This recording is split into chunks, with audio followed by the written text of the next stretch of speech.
हैं मरियम ने दुकान वालों सताया है। सच्ची गल कर रहे हैं। ये दसो मैं हैरान हाँ। इन्होंने मैं पूछना चाहना हुकूमत नूं भी इश्तिहारी फड़े गए, डाकू फड़े गए, मुल्क च दुध दियां नहरां बहन लग पियां, सिर्फ तजावजात रह गई सी, अगे कौम दा काम नहीं चलता पिया, ये थड़े ढाउण तुर पे। लै दसो हाँ भी जिहड़ी दुकान दा थड़ा ढाओगे रहना तो नहीं उत्थे, जां ते दसो भी मौलवी नूं किसे नूं 2 फुट मिल गई। वो बोलो उन्हें कहा ढग्या तेन चोर ले पट्ठे खाने, दुकानदार दे अगों 2 फुट ढा भी लवो तो किदे को रहनी। लानत इहो जे अकल ते भी जेड़े ऑपरेशन करने वो करते नहीं, इश्तिहारी फड़ने वो फड़ते नहीं, जिन्हां दे केस लगे वो केस मुकते नहीं, जिन्हां गलियां बाजारां च किसी गरीब का हक कब्जा आया वो कब्जा छुड़ता नहीं, तो इस काम नूं लग पैन तो कहे जी अही इत्थे मोटरसाइकिल नहीं खिलाते नहीं, गड्डी नहीं खिलाते नहीं। मैं हुकूमत नूं कहना तुसीं सारे बाजारां दा करो ऑपरेशन ते पहले पार्किंग प्लाजा बनाओ, असी की गड्डी ड्रोन ना उड़ के उत्थे आईए। बोलो भी 3 किलोमीटर जो पिछे गड्डी लाओ ते बाजार च पैदल तुर के आओ ते 3 लाख जेब च होवे ते राह च कोई डाकू पै जाए ते बंदे ने मरियम नूं रोना। मैं सच्ची गल कर पुत्र बैठ जाओ, नीचे बैठ जाओ, मेरे जोड़े च बह जाओ, बह जाओ, चुप कर पुत्र चुप कर, सीधा हो बैठ। किन्ना मजमा है। बोलो भाई ये हल नहीं है। यहाँ 2 दिन ऑपरेशन होता है, तीसरे दिन फिर छाबी अगे होंदी, फिर फट्टा अगे हुंदा ते की एक ही ऑपरेशन है। ये हर हुकूमत आती है और अपना सिर्फ नंबर बनाती है और कसम अल्लाह दी इस ऑपरेशन का अवाम नूं कोई फायदा नहीं। वाम ने की है बोलो, जिन्हें बाजार जाना सौदा लैन उन्हें भीड़ चों भी लंघ जाना, तुंज भी लंघ जाना, उन्हें किहड़ियां लूमां लाइयां जिहड़ियां रुक जानियां। गंडे लैन गए बंदे दियां किहड़ियां लूमां, थोम लैन गए दियां किहड़ियां लूमां रुकंदियां। वो बोलो गरीब ते चिक्कड़ चों भी लंघ जांदा, रौला ते गड्डियां वालियां नूं ते गड्डियां वाले उत्थे पार्किंग प्लाजा हुकूमत बनाए, उत्थे पर्ची फीस लाओ ते जनाब बाजार आपे खुले। वो दुकानदारों दी मोटरसाइकिल भी पार्किंग प्लाजे च लगन या दुकानदार थले तहखाने बनाउन ते अपनी पार्किंग च अपनी गड्डी लाउन। असल जेड़ा कमला ना मारो, कमले दी मां मारो जेड़ी गां कमला जम्मे ही ना। असल ते काम है। ओए बोलो इन्हां कोल कोई काम चज दा है इस टाइम? आ किन्ने तुसीं बैठे जे। मैं एक मस्जिद दे मौलवी कोल गया, मैं उन्होंने आख्या तेनू की मसला है? कहंदा मेरी मस्जिद दे विच मीटर दे उत्ते बिल आ गया 5-4 लाख। ते मैं तू बालिया की? कहंदा पक्खे ही मसीत दे चलदे ने।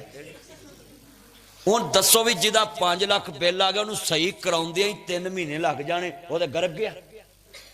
असल काम है हर महकमे च बड़े ऐपां बनाइयां ने झूठियां। यह जी घर चो फोन करो मरियम दस्तक ऐप ते तुहाडे बच्चे बच्ची दा नाम घर लिखण आउणगे। लै इत्थे टाउन कमेटी लियानी हैगी है, तुसीं बच्चे किन्ने जम्मे ने 2 साल 1.5 च ते किसी ने घर आण के लिखिया ते सब ड्रामा झूठ झूठियां ऐपां। मेरे घर बेटी पैदा हुई तो मैं गया लिखाउण ते मैं उन्होंने आख्या हेलो मिस्टर नासिर मदनी बोल रहा हूँ, मरियम ऐप दस्तक पे आप मेरे घर आए, मेरी बेटी का नाम लिखे। वो कहते मौलवी साहब झूठो झूठ 44 तुहानू इत्थे ही आना पैना। नियाजी साहब सच्ची गल कर रहे हैं। ओए भाई तू तुहाडे टाउन कमेटी च कोई बंदा हुंदा घर लिखा, कोई कह के गया वे बर्थ सर्टिफिकेट ले लो, आया कोई? कि साल हो गए इत्थे कोई जमिया ही नहीं। ओ यार इन्ने मजमे च मैं गल कर रहा है, हुक्मरान वो अच्छा है जेड़ा इत्थे किसी दे 5 मरला कब्जा होया ते उन्होंने आके छड़ाए। किसी बेवा औरत की छत नहीं पई, ओदी छत आके पवाए। वो हुण बेवा औरत बैंक च कित्थे जाएगी भी मैनू 15 लाख दे दो, उन्होंने तो किसी लैन देना ही नहीं। विजिट करो जेड़े महल्ले च बेवा औरतां बच्चे यतीम लैके बैठियां किराए ते उन्हां दे मकान बनाओ, आप आन के सर्वे करो। हुण दसो भी एक बंदा अनपढ़ औरत है, उन्होंने की पता ऐपां दा? उन्होंने तो कई ने ठग लेना बीबी 500 दे 1000 दे 2000। अब मैं मुल्तान एक वाकया सैशन जज के अकाउंट च 14 लाख रुपया किसे मंगा लिया अकाउंट च। वो जो फ्रॉड सामने आया तो वो माड़ी जी माई दे नाम अकाउंट निकलिया। उन्हें कहा पुत्रो मैनू तो पता ही नहीं मेरा अकाउंट है। उन्हें कहा माई तेरे नाम अकाउंट है। उन्हें कहा मेरे को आए सी बेनजीर इनकम सपोर्ट प्रोग्राम के फार्म भराउण कि अम्मा तेन पैसे आउणगे आ सैन कर दे, मेरे को अंगूठे लवा ले। तो मैनू की पता? उन्हें कहा जो मेरा अकाउंट है तो मैनू पैसे फड़ाओ, जे नहीं है तो तुसीं लै जाओ। वो माई वो जज नूं आखे पुलिस वाला मुझे हुणे माई नूं फड़िए।